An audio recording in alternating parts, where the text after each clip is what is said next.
Hello guys, in today's video I'm gonna show you how to find help center on your account on Pinterest, easy and quick. First click on your profile and now click here.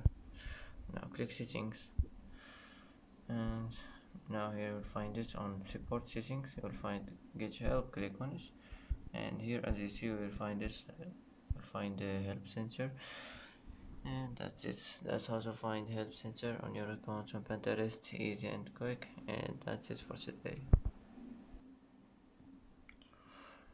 And that's it for today's video. If you like this video, don't forget to like and don't forget to subscribe.